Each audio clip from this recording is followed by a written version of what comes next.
ultimately, we don't know where those heavy metals came from. We do know that it hasn't cleared up in this is 2016. It hasn't cleared up in the 2 years that since we've been following it.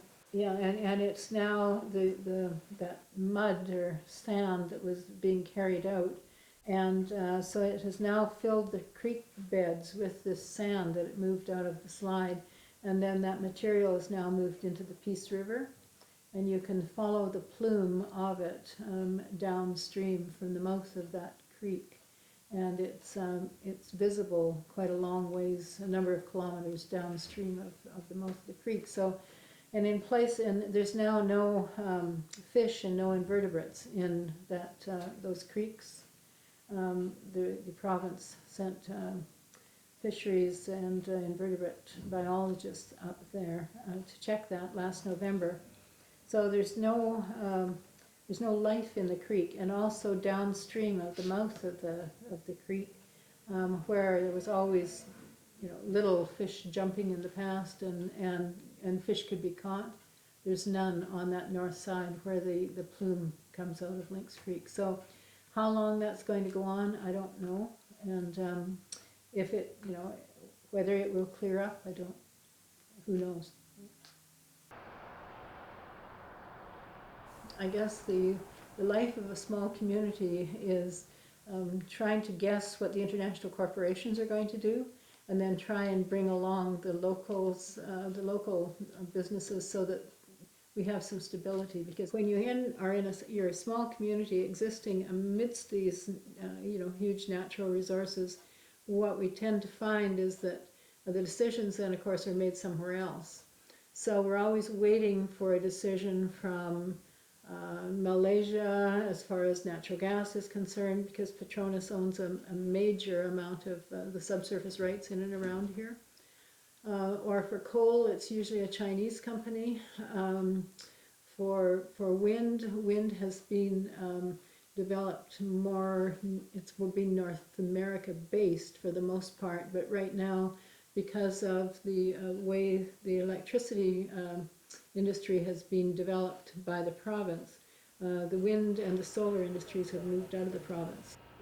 Most of the subsurface rights under just north of our municipality are owned by Petronas, the very large international natural gas company.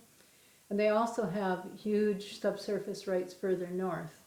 Now, right now, they're not doing very much near and around Hudson's Hope, because the gas around here is what they call dry gas. It doesn't have much in the way of liquids like the butanes and the propanes and the condensate and that is what is profitable right now. So in their northern properties up around Pink Mountain, the gas up there has a lot of liquids in it.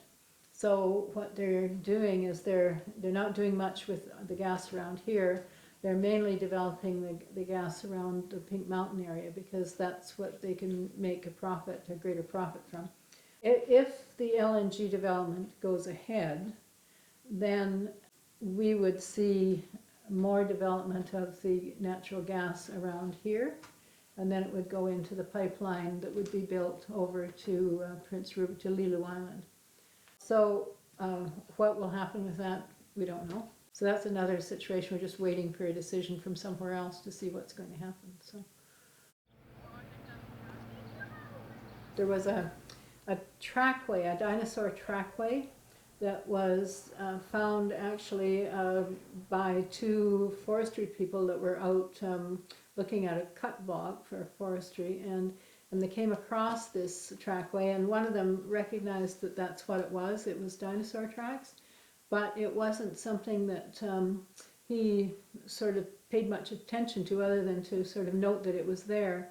But then about 3 years after he discovered it, he was over in Tumbler Ridge, which is a neighboring community that is developing their geopark extensively, and dinosaur tracks and bones are a big part of their tourist attraction. And they have a research center over there, and when he was there and they were talking about this pathway, they said at the time was one of the bigger ones in Canada, and he realized that one he had seen had more tracks than that, and so he asked him about it, and he had some pictures, and as a result of looking. The dinosaur tracks may be a resource that we could have more local control over, and we would be able to manage locally, because it's not something where you dig it out or chop it down or dam it up.